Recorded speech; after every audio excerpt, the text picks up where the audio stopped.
I'm happy to announce that all 4 of the candidates who made it onto the ballot accepted our invitation to participate in this debate.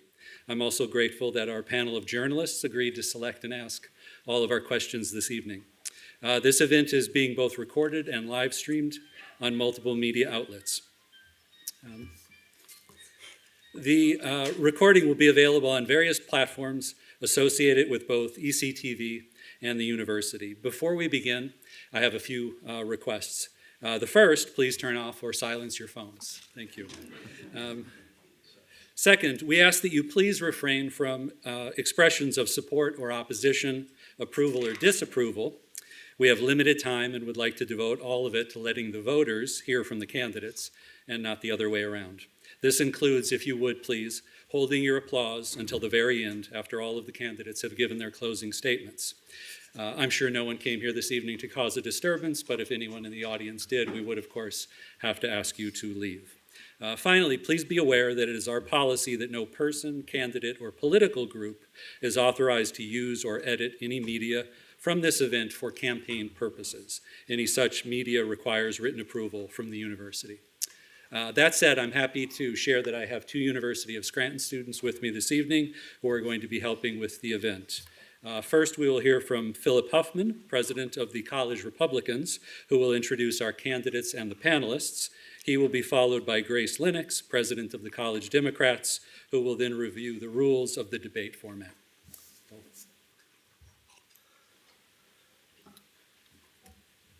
Beginning on the left side of the room, we are joined this evening by Independent candidate Gene Barrett, Republican nominee Trish Beynon, Democratic nominee Paige Cognetti, and Independent candidate Rik Little. Our panel of journalists, who have selected and will be asking all the questions, includes Donnie Collins from the Times-Tribune, Elizabeth Hakis from Fox 56, and Boris Krauchenyuk from WVIA.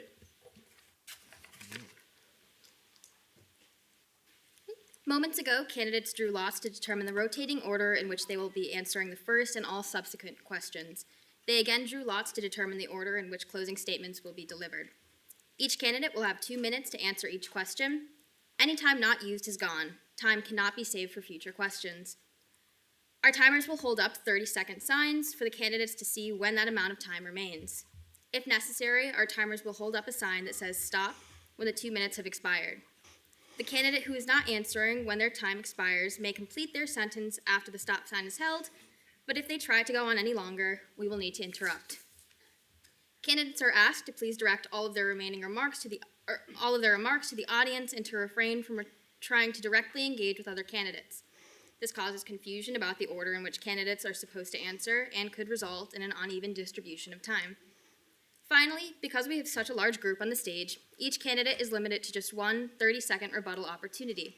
If a candidate wants to respond immediately to an answer given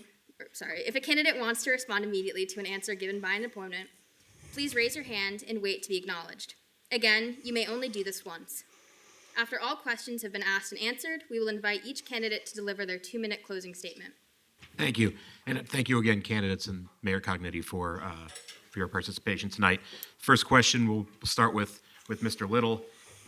What do you believe is the most pressing challenge facing the city of Scranton over the next 4 years? And if re-elected or elected mayor in November, how do you plan to address that challenge?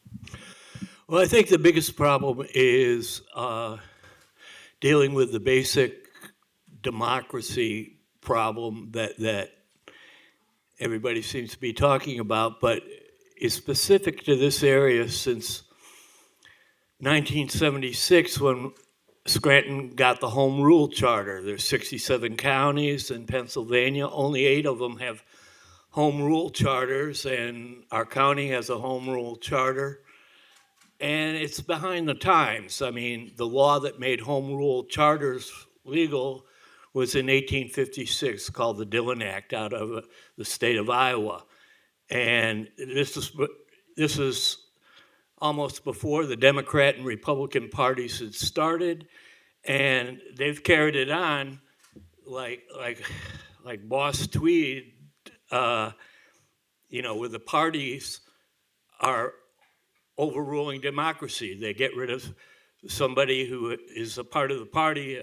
It has to be somebody else in the party. We've been going through that in Lackawanna County with the replacement of one of the commissioners, and it's just costing the taxpayers a lot of money because of the lawyer class are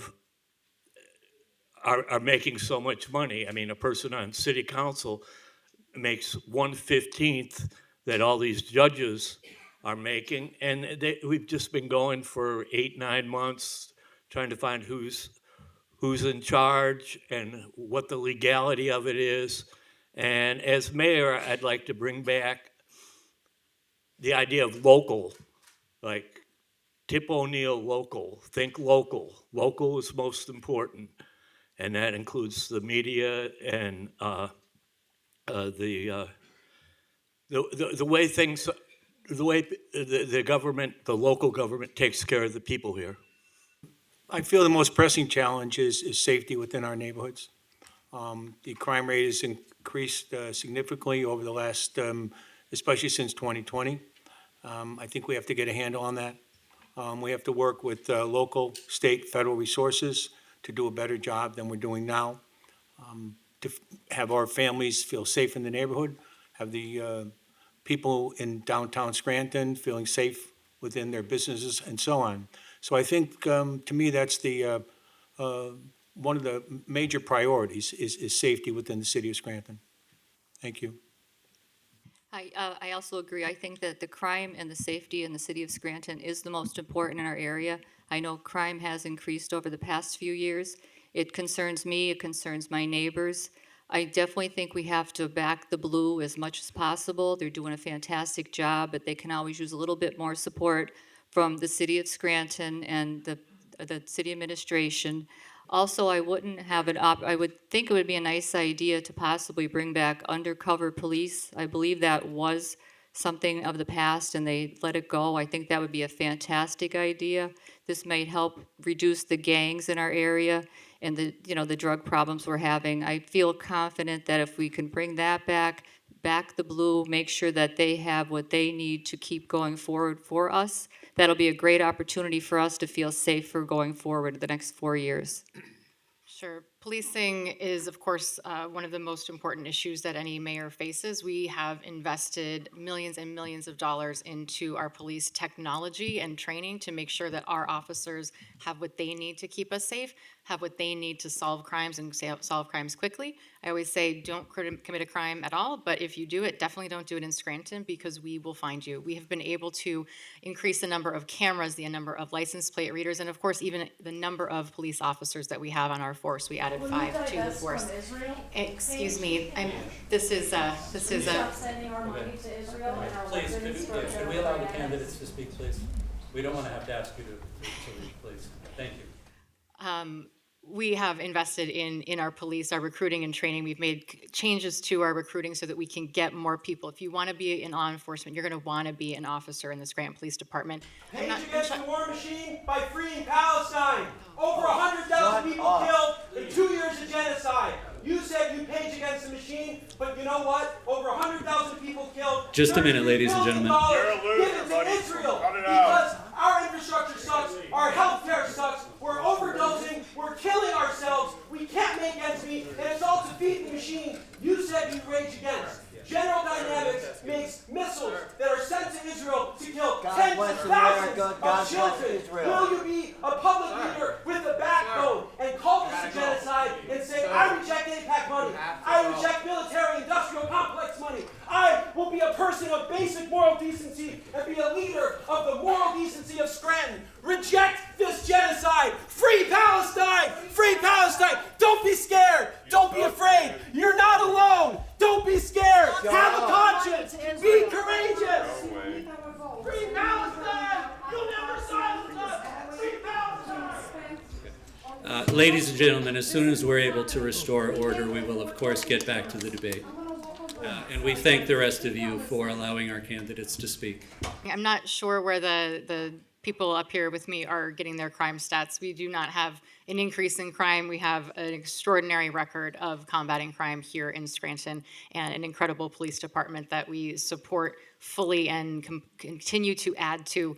The tools, to technology, and the training that we have are above all from about 100 miles from here and even more. The technology we have with our Axon body cams you won't find until you get to Baltimore, Maryland. So it's been incredible there. In addition to policing, of course, affordability is incredibly important to everyone. Over 5 years, we've seen almost 1,000 housing units added here in Scranton. That helps decrease the costs of rent. We've fought the utility companies, fought those rate hikes. We want to make sure that the utility companies aren't taking advantage of us. We have been fighting on healthcare too. We have a healthcare crisis already across this country. We have a healthcare crisis here in Scranton as regional hospital may close. So we continue to fight to keep that open. We absolutely want to have that open, but we also partner with Geisinger and the investments that they have made and will continue to make. We will stand strong with them to make sure that they can invest where they can here in Scranton and make sure we keep great healthcare here in Scranton. Turn it over to you, Mr. Barrett. So what does the city need to do to better address homelessness? Do we have a chance to rebut anything here? Is that not the part of the, You do get one 30-second rebuttal at some time this evening when you want it. that's all? 1 30-second rebuttal for each one of these issues? One 30-second rebuttal for each candidate for the evening. With 4 candidates and journalists asking questions. You got to be kidding me. This was in the contract. Well, yeah. So, okay, go ahead. So what does the city need to do better to address homelessness? What do they need better to address homelessness? What do they need to do to better address homelessness? The homeless need to get a job, okay? They need to work, okay? Social services are there for them, to provide for them. That's true, okay? But we can't have people who choose to be homeless, right? A lot of people that are out on the street choose to be homeless. That we can't help. All we can do is try to mainstream them into society as best as possible. But in a lot of cases, they choose not to take that availability of those services, and they choose to be homeless. So that is rampant throughout society, not just in Scranton, but across the entire United States. So it's a difficult question, it's a difficult answer, and I'm not sure necessarily I have that answer. Thank you. I know we do have a lot of homeless shelters in the area, and I think that's fantastic to help out the homeless people right now. Also, what we could do is possibly see if we can help out with food, clothing, and shelter, and make sure that the homeless know that we have their backs and that we're there for them if they need us. There are areas that they can reach out to for help. I think for the most part, there are a lot of homeless people living under the bridges, and we go by there, and I know there's people that are cleaning up after them and helping them. They shouldn't be under bridges. I think they should be helped as much as possible. I would say the homeless shelters would be the best place for them to get help from, possibly the hospitals. Some of them may have mental conditions, so we need to make sure we reach out for their better mental health, go to the hospitals for there, and make sure that there's people that know that we're out there to help them as much as possible and serve them in the best ability we can. Working on homelessness is something that takes a whole community. So we have an unsheltered task force that meets quarterly. We've been meeting for years. Tackling the issue requires all the work of our nonprofits, from the nonprofits that feed folks that are in need and also those that shelter. We also have our partners in the mental health community. Scranton Counseling is a big partner of ours, as well as St. Francis. Just today, a gentleman approached me on the courthouse square, and I was able to connect him with St. Luke's that is building a business, a bakery, that people coming out of the incarceration system can get a job. So we have an all-hands-on-deck approach. The Scranton Police Department goes on the trail every single day, multiple times a day. They know most of the people that don't have homes by name. We make sure that those folks are safe. If they're committing a crime, if they're doing something they shouldn't be doing, they get arrested. But we also make sure that we are keeping them safe and getting them to where they need to go if they can get to a shelter. During the wintertime, we have Code Blue at Weston Field. We have DPW that works in conjunction with SPT and our law department. If there is an encampment, we post 48 hours, make sure that PD is there to give that notice, and then DPW can come in and do cleanup. So it's an all hands on deck approach, not just in our city government, also with the Heritage Valley Authority, also with all of our nonprofit partners. And we see that coordination really means a lot, especially in the face of federal government cutting so many programs and so many programs frozen. We are also worried about health and human services, social services. We're worried about the money that comes in for food. We're worried about the money that comes in to get people rent assistance. We're really looking at a potential cliff here. So we're all hands on deck. We just met actually yesterday morning with that unsheltered task force to talk about those issues. Solving of the homeless problem. I am homeless. I lived for 14 and a half years at Scranton Housing Authority, and they kicked me out for no good reason. I had a feeling they were going to kick me out, so I was looking for some place to live all over Lackawanna County because I wanted to live in downtown Scranton, and there wasn't anything. So I learned the law. I came from New York State, from their family courts there. I think most of the problems with crime is fatherless families. That's the basic of it. And you got this benefit system. And I tried to go to court. I tried to get discovery because I'm living in Adams Avenue high rise. They're just bursting into my room all the time. They flooded it twice. And I realized, looking back on it, yeah, they were just waiting for the statute of limitations to go away. And people talk about, health and safety benefits, all these programs. I think the local government is just it's not working right here. Like right after the last election, they cut off food stamps at the Scranton building, and I'm homeless, and their solution for that was to go get an incident report from the Scranton Police Department. The police department does not have a detective for interstate, because they told me that 3 minutes after the food stamps was on, it was stolen in a sanctuary city in California. They send you on a runaround. They send you on a thing filling out applications. But there's people have to have a basic place to live. Ms. Beynon, I want to follow up something the mayor said, and you said as well, that crime is a big problem in Scranton. What makes you think that? Have you reviewed Yes, the federal statistics that say that crime is up? Or If you research the 2024 New York Post and other posts online, you will see that homicide and violent crime has increased in the city of Scranton over the past few years. the New York Post is your source? Yes, but one of many. So That's what did one. the New York Post say? That violent crime and homicides have increased since 2023 in Scranton, Pennsylvania. Mayor, do you think that the crime is up in the city of Scranton? Is the New York Post right? Sorry, is this the correct format for the debate questions? Yeah, I mean, I'm asking you, is crime up in the city of Scranton? As We're I- hearing the Okay. other candidates say are, and you said that As I it's said, not. no, I'm not sure where the stats are coming from. The New York Post is not a crime database. You can go to the actual crime databases. You can check those stats right online and see that crime is in fact not spiking in the city of Scranton. You can see by every single type of incident what that looks like. Our proactive policing is up 200% under the management of Chief Tom Carroll. So you might see more incidents. That's because we are more proactive in our policing. That's because we have great training. We are going out there on the beat. We have more police on the beat, and we're able to proactively be in the city. I'm not sure where the suggestion that we have undercover police comes from. We certainly have that. We work together every single day and night with the federal level, with the DEA, with the U.S. Marshals, with the county level, the DA, the U.S. Attorney's Office, the Pennsylvania State Police, the sheriffs at the county office. So it is just a full partnership with law enforcement every single day in Scranton. And this is a very safe city. It's a great city to raise your children in. I'm raising my 2 children right here in the city of Scranton. And we have all that crime data available online for anyone to see from the credible credible government sources.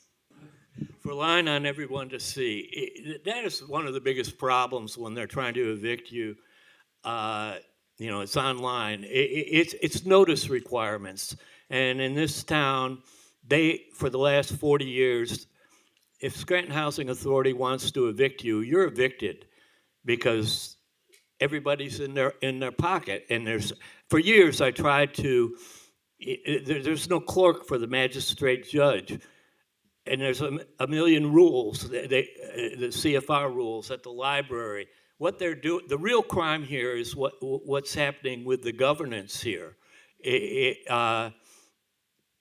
And the police are always in the middle of it. If there's crime, blame the police. But I think, like in the last question, they use the police. You have to get an incident report from the police, and then you go to the Scranton benefit building, or whatever they call it, the state building, and I'm homeless, and they have me listed as living with my spouse. Now, I've never been married, and then I keep talking to them. Oh, it's just a computer error. And this is the same thing all the lawyers do. They skip over everything, so there's really no due process. There's no constitutional government in Scranton.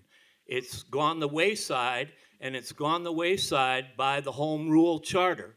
The Home Rule Charter, combined with the Lackawanna County Home Rule Charter, it's unconstitutional. It doesn't look like the Pennsylvania Constitution, doesn't look like the U.S. Constitution as far as due process goes.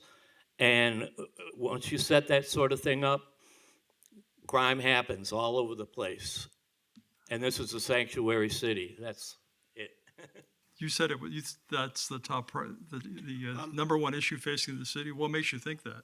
Well, most of the stats that I'm talking about are the national statistics, FBI statistics, discussions with the district attorney's office. That's where my information is coming from. And at the same time, I don't understand the mayor's comment. So because we have a more proactive reporting process, that is why it appears that there's more crime. That seemed to contradict itself. Thank you. We'll start with Mayor Cognetti on our next question. Whoever is elected in November will see a vastly different city council. What do you believe are the mayor's most important responsibilities when it comes to working with city council, and how would you attempt to build positive working relationships with members of council who may not align with your ideas politically?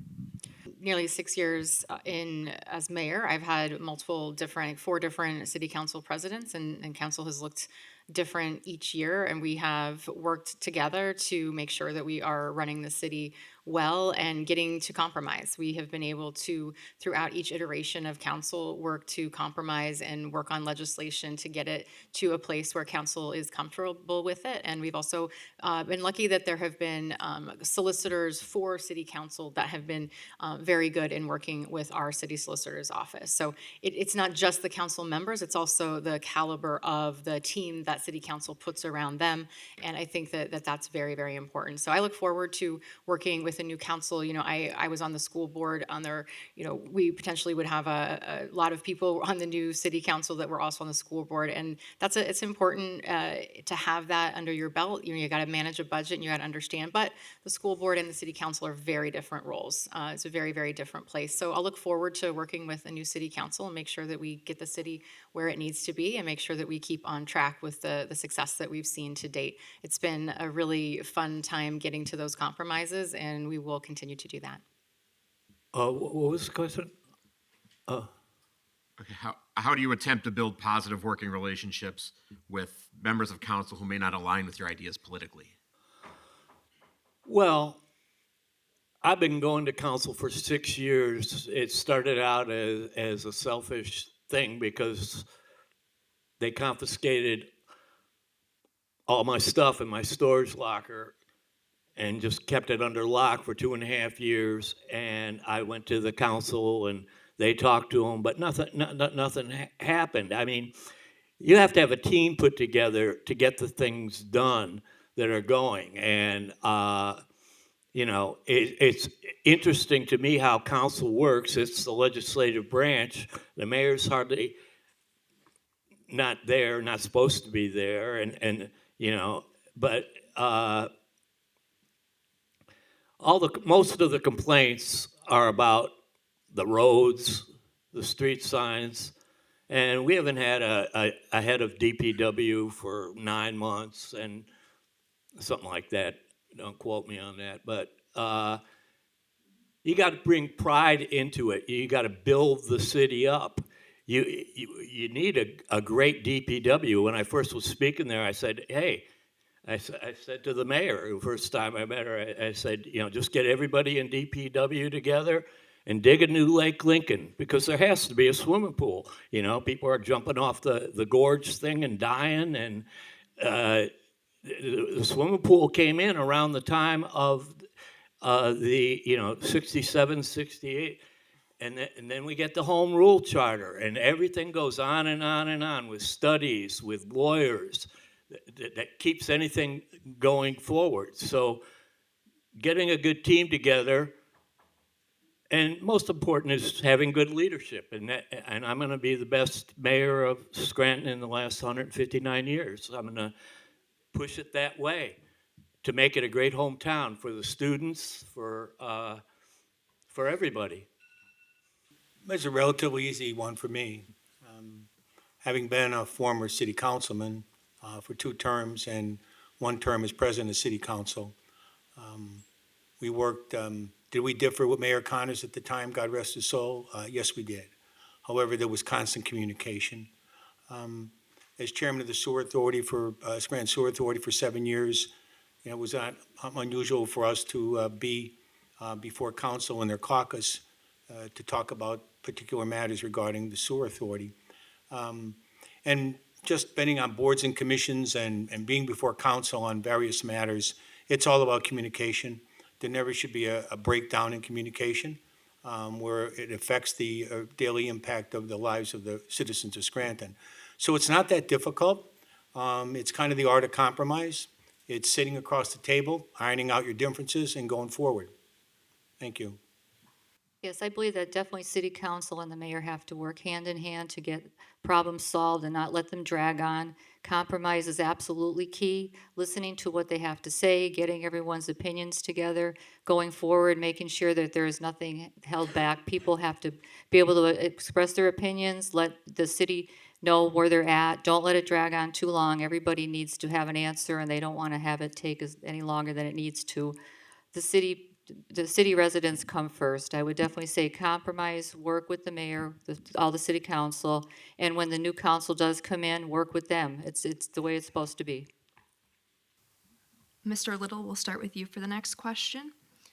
Flooding is an issue in Scranton, so how can the city continue to make necessary improvements to its stormwater system?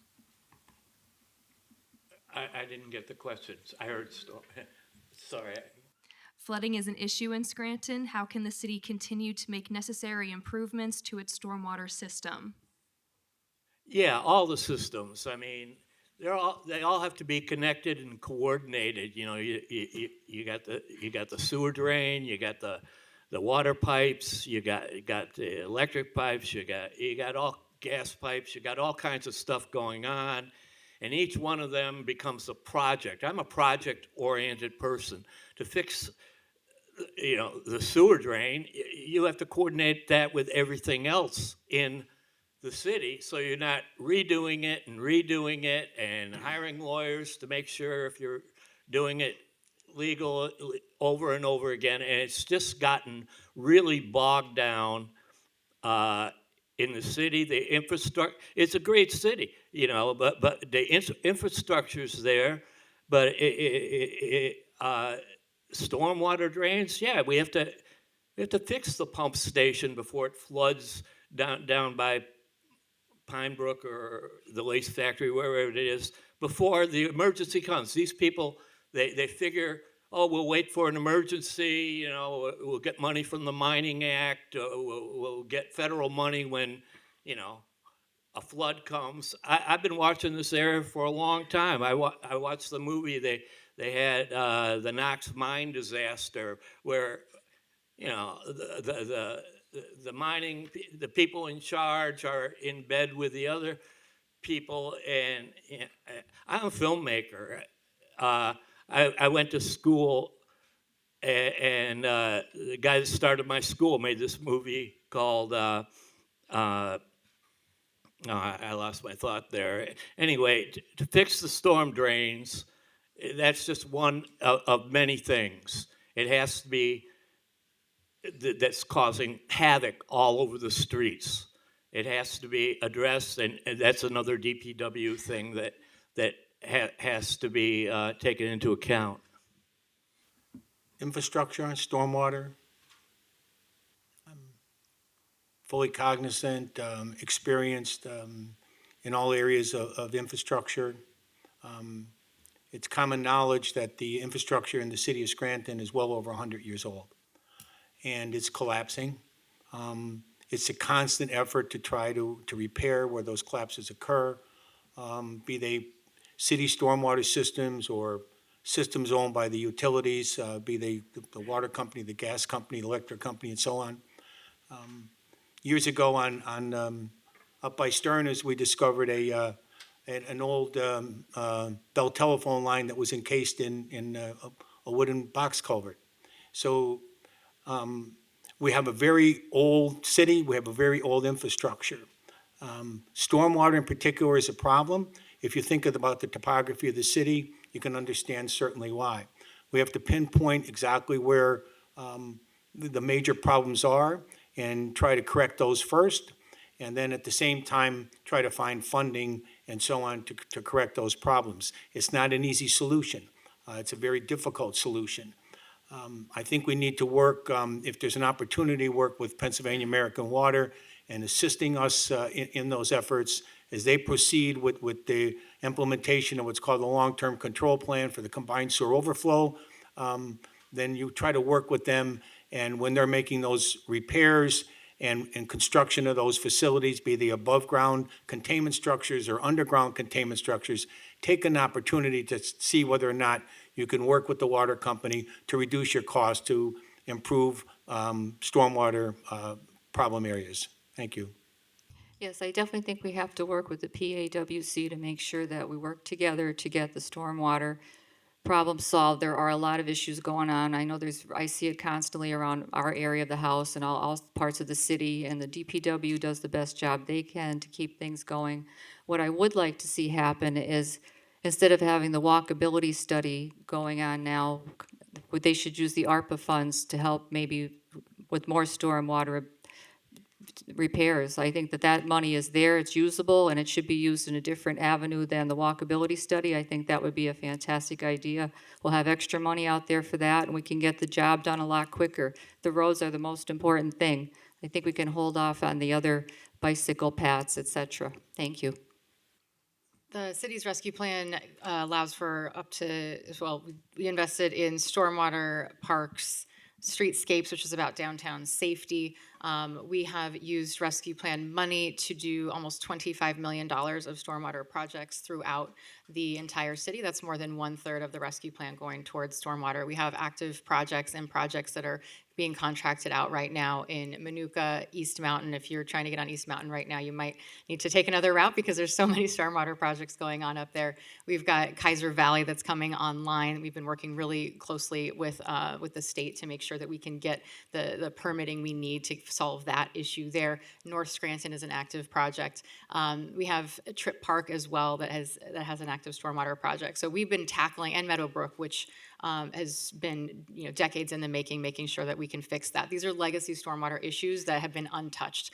Somebody sent me a picture early on in my tenure of 1940 where their home on Merrifield was flooded in the same way that it got flooded in 2023. So we are fixing these things. We are doing the hard work. It is hard. It requires incredible project managers. It requires the right engineers who know what they're doing and have the right relationships. We work with the state. We work with all of the partners that we can, both on the public side and the private side and the governmental side to make sure that we can get these things done. When it comes to infrastructure, we take it very, very seriously. We have a new pave cut ordinance. If you've seen Pittston Avenue, the water company, who we work with on a daily basis, had a contractor that was not doing a good job, and we worked with them to get a new contractor, and you see the result on Pittston Ave of that. Same thing on Lackawanna Avenue. There was a utility that was there that was not doing a good job, and we pushed, and we are going to have a much, much better result. So it's really important that we continue to do what we need to do with infrastructure. And we have steam pipes underneath the city that Mr. Barrett hasn't mentioned that he actually owns. There are some issues with that. There's some holes in the ground that he needs to fix, and he has not responded to our request. Kind of dovetails nicely into the next question. Mr. Barrett, you and Ms. Beynon have made the condition of the city streets an issue in this campaign. What kind of condition do you think they're in, and what are you going to do to make sure they're smoother, and how are you going to pay for it? Let me say this, since I shut the steam system down in 2006, every time Public Works, Police Department, or another utility contacted Community Center Energy regarding a failure, it's been repaired. So I'm not necessarily sure what the mayor is referring to. At the same time, the city streets are in tremendous shape. And mostly it's been caused by utility construction. That, in particular, the water company and the gas company, but more so the water company, have been conducting over the last number of years. I think they haven't been policed properly. Their major construction projects, the temporary restoration until the final pave has not been policed properly. And I think there's a great opportunity to work with those utilities for a total reconstruction or total paving once they're finished. If there's some side streets that are in that general area and there's economies of scale with their paving contractor when they're doing the finish, then it's a unique opportunity that the city could take to save some funds. The contractor's there anyway, and there's a great opportunity to save some money as far as the paving of the streets. Again, the city is at least 100 years old in most of the paved streets. In some cases, some of them were dirt streets, but that's a long time ago. But it is a tough job.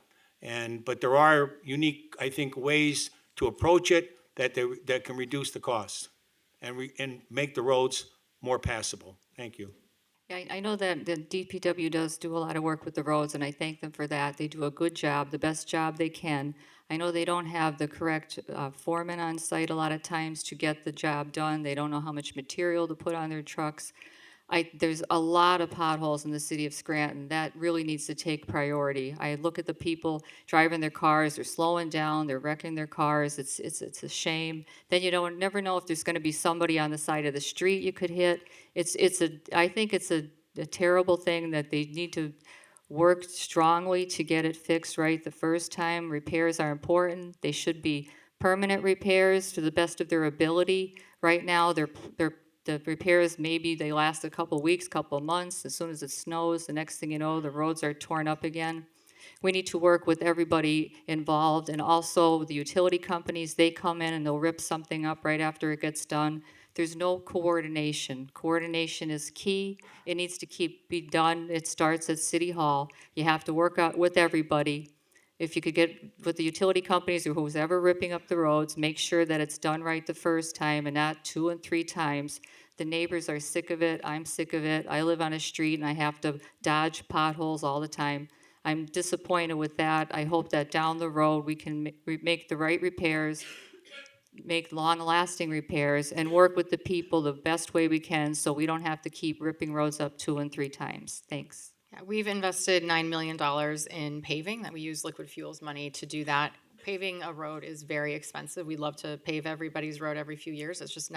That's not possible, but we do the very best we can, and we do it based on the issues that come before us, people that call DPW, people that call 311. 311 was not something that existed before our administration. We also have an online pothole reporter. So you all sit in the audience, you got a pothole, you put it right in there. DPW will get that and they will fill it when they are able to. So we've really, really ramped up what we can do there. DPW does know how to do its job. They do know what they need to do. They do a great job. And in addition to that, again, like I said, our pave cut ordinance, we've been much more forceful with utilities, and we do coordinate with utilities. We have a monthly meeting, but we also are in coordination on a daily basis between DPW, our project management team, our engineers. I myself connect with some of the utilities myself just to get things going, and if it's a high priority, want to make sure that they know that I'm looking at it. I'm often, you can see me on the side of the road pulling over to take a picture and send it in to 311 so that we can get that pothole filled. It's always an issue. Every single mayor you talk to in the whole country will tell you that potholes are always what come up, but we are very, very focused on that. We're also very focused on the other pieces of street safety. We put in almost 5,000 street signs, those street name signs. Very, very important for public safety so that we can navigate and so that our first responders can navigate quickly. Also school zones. You'll see now around 17 of our schools have new school zones. We've been very specific. We also have flashing red stop signs that are throughout some of our high-risk intersections, and you'll be seeing many more of those. We've been able to make some room in one of our many grants to do that. That's in addition to the streetscapes in the downtown to slow down the traffic and make it safer and better for pedestrians, for drivers, and then to continue to boost our economic growth. I think that all these problems, I mean, the question was about Paving streets, saving the streets. paving streets. Paving the streets. Yeah. I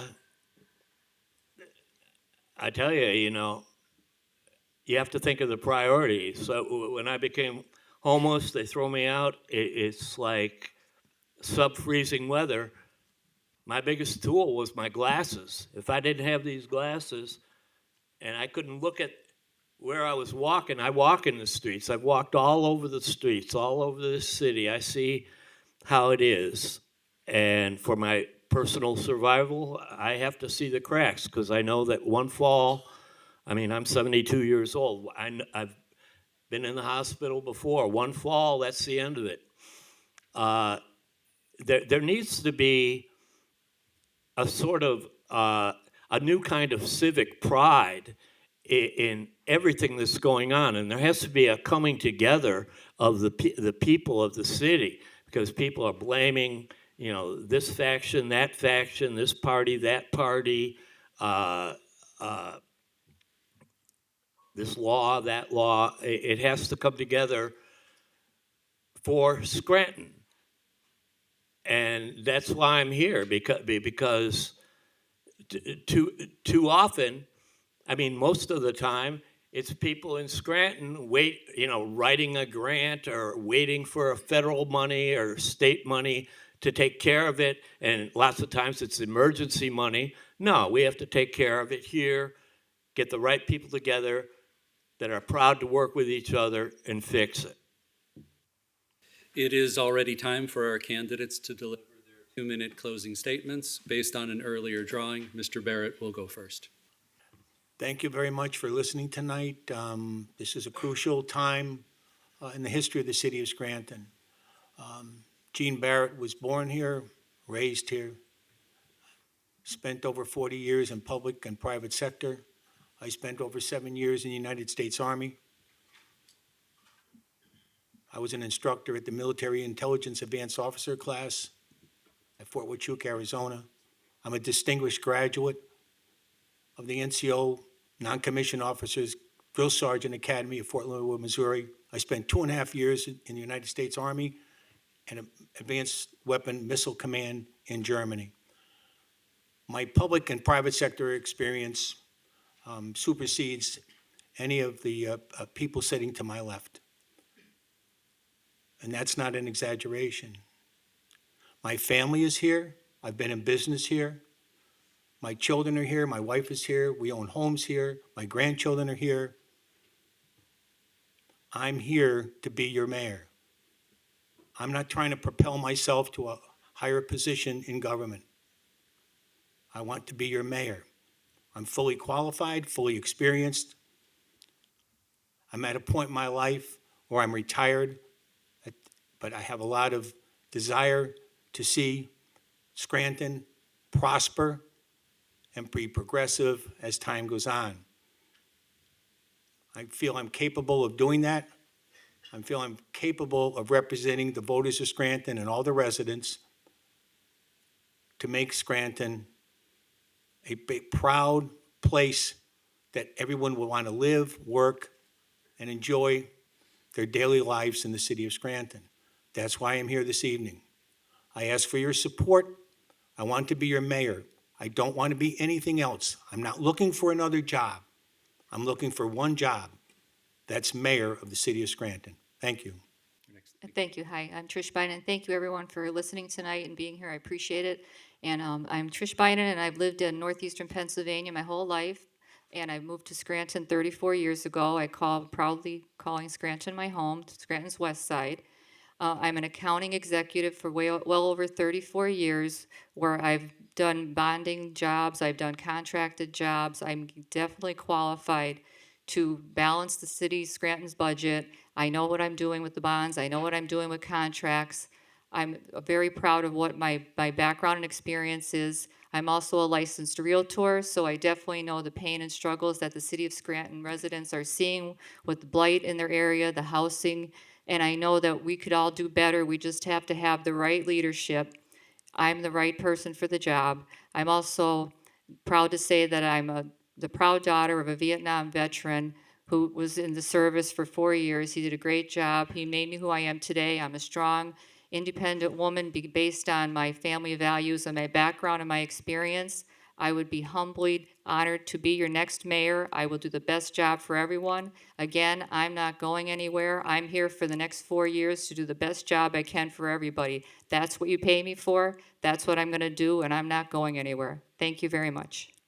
I sat on this debate stage 6 years ago when the city was in crisis. The mayor had gone to prison for corruption, but that was not the first public official in very recent memory that had that same fate. We, in 6 years, have built a government that works for everyone, that there is trust in, that there is excitement in. We won the Governor's Award for Municipal Excellence this year. Our bond rating is now investment credit rating. We have saved millions of dollars so far because of that. We are on the right track. Scranton is the place to invest. You see that throughout. You see the millions and millions of dollars coming in, again, invested alongside our public investment. People do not invest in a place that they think is going downhill. This is a place on the rise. It is a place to move forward. It's a place to raise your family. It's a place to move your business.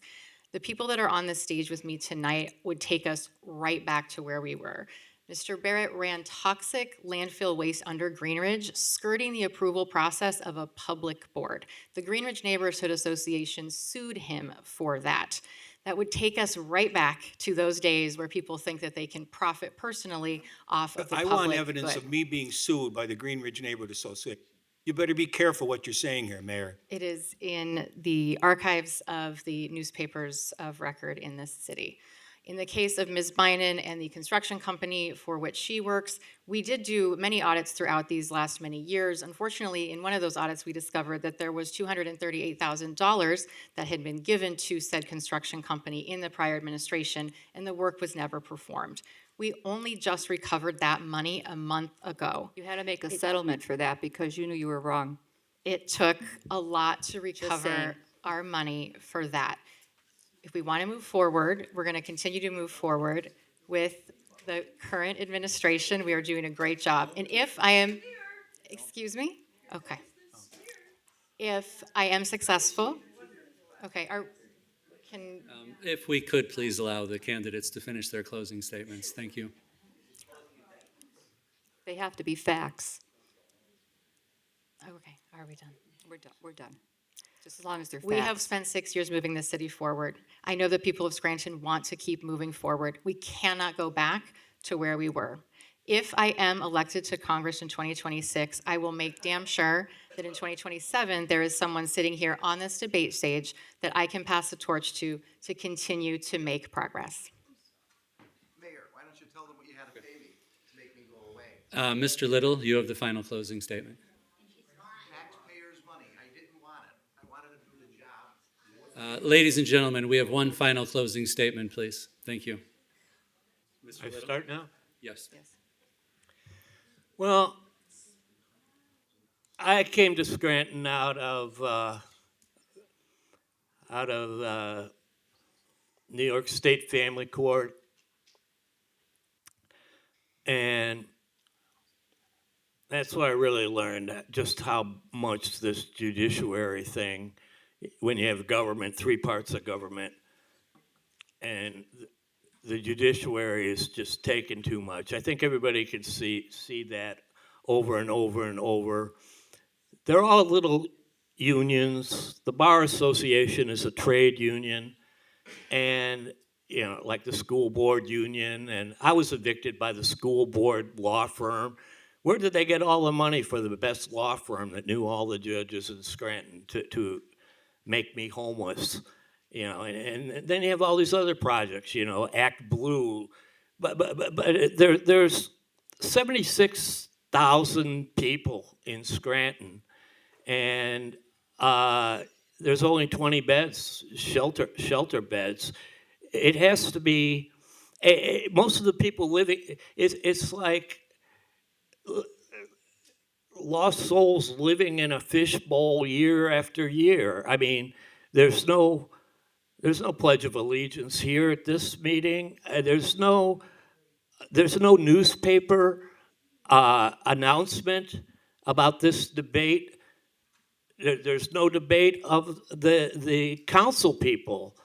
People we're just going along, and you're talking about, in the past. I've read the history of this place, and you got to get down to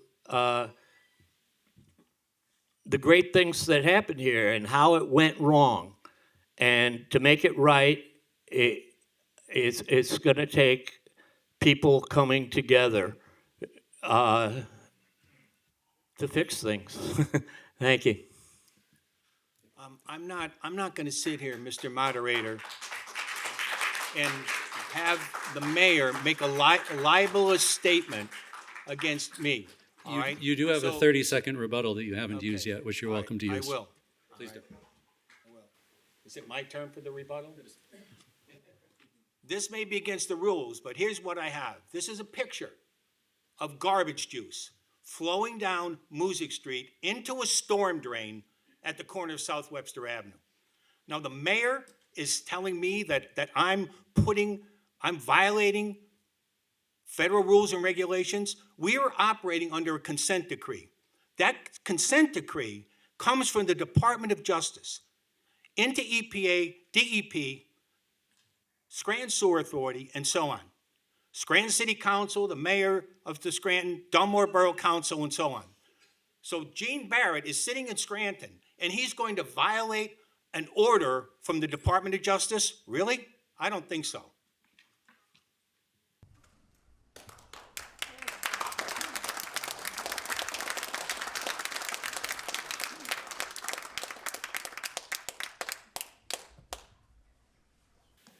I'd like to, on behalf of the University of Scranton and the Center for Ethics and Excellence in Public Service, I'd like to thank all of our candidates for participating this evening, as well as our panel of journalists. It certainly has been an interesting debate.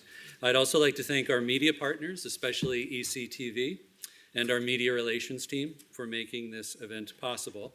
I would also like to thank our university police representatives who are here this evening to help us out.